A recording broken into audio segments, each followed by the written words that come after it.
Assalamualaikum warahmatullahi wabarakatuh. Anak-anakku yang selalu disalihah, salam sehat selalu. Alhamdulillah, hari ini kita bisa bertemu dengan Bu Heni dengan keadaan sehat dan selalu semangat. Yuk, sebelum kita mulai belajar, kita berdoa dulu dengan bacaan suratul Fatihah. Semoga ilmu kita bisa bermanfaat dan kita selalu dilindungi oleh Allah Subhanahu wa taala. Bismillahirrahmanirrahim. Bismillahirrahmanirrahim. Amin. Terima kasih anak-anakku yang saleh dan salihah. Yuk kita mulai belajar. Silakan dibuka buku temanya. Yang pertama, melanjutkan hari kemarin ya. Hari kemarin sudah halaman 34. Sekarang masih tetap halaman 34. Yaitu mengidentifikasi teknik-teknik pembuatan patung. Silakan ya. Dilihat halaman 34. Mengidentifikasi teknik-teknik pembuatan patung, yaitu pembuatan patung disesuaikan dengan bahan yang digunakan.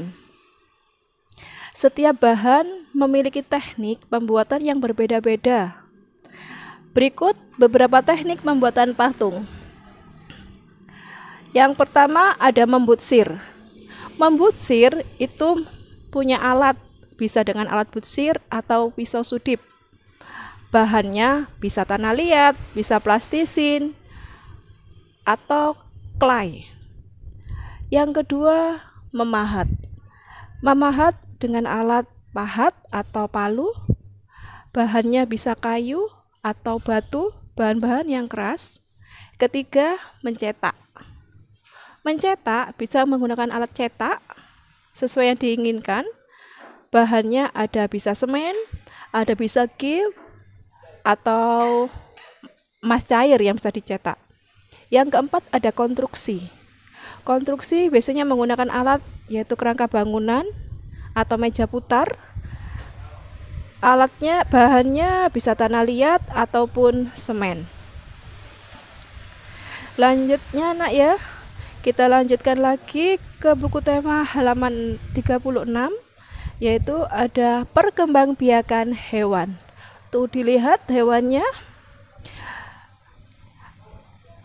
Itu hewan apa itu? Itu ada hewan paus. Paus itu berkembangbiakan dengan cara vivipar. Perkembangbiakan dengan cara melahirkan atau vivipar. Embrio tubuh di dalam tubuh rahim induknya.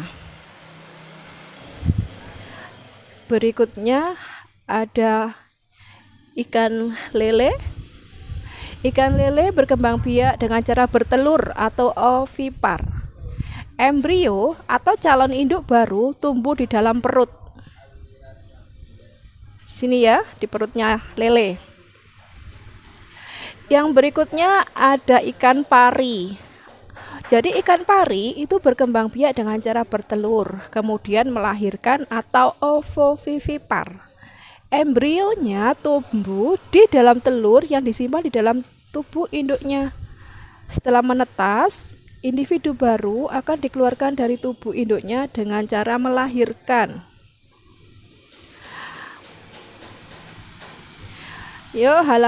Ayo berlatihnya, silakan kalian kerjakan halaman 38. Silakan dikerjakan halaman 38 di buku tulis kayak biasanya ya. Berikutnya yaitu membuat peta pikiran berdasarkan ide pokok laporan. Untuk membuat peta pikiran berdasarkan ide pokok laporan itu memiliki langkah-langkah.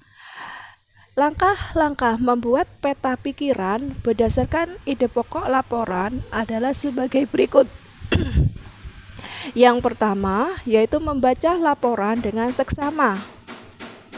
Yang kedua, setiap kata kunci yang terdapat dalam laporan. Yang ketiga, membuat daftar ide pokok setiap paragraf. Catatan, guna kata tanya apa, di mana, kapan, siapa, mengapa, dan bagaimana untuk menemukan gagasan utama dan informasi dari laporan. Di situ, ayo berartinya Ayo perhatinya halaman 39 ya nak, silakan diberi tanda. Halaman 39 dikerjakan di buku tulis. Kita lanjut ke materi berikutnya. Ke materi berikutnya ada penerapan sila-sila keempat Pancasila. Sila keempat Pancasila itu menjadi pedoman dalam menyelesaikan masalah yang menyangkut kepentingan bersama. Kemarin sudah saya berikan gambarnya sila keempat ya, gambarnya kepala banteng. Jadi sila keempat itu menjadi pedoman dalam menyelesaikan masalah yang menyangkut kepentingan bersama. Sesuai dengan sila keempat Pancasila, penyelesaian masalah sebaiknya dilakukan dengan cara musyawarah untuk mencapai mufakat. Baik, untuk materi ini silakan dikerjakan, buku temanya halaman 40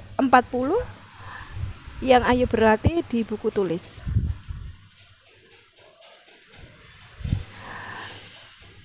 Kita lanjutkan. Nah, sekarang itu contoh-contohnya itu bisa dibaca sendiri ya, atau itu contoh pengamalan sila keempat Pancasila dalam kehidupan sehari-hari. Berikutnya kita lanjutkan ke buku temanya halaman 41.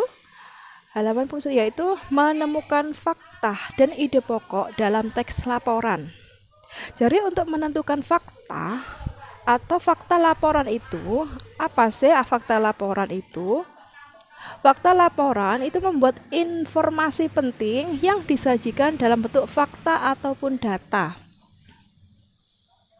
Kamu dapat melihat pertanyaan menggunakan kata tanya, apa, di mana, kapan, siapa, dan mengapa. Dan bagaimana. Jadi untuk mencari fakta yang ada dalam teks laporan tersebut.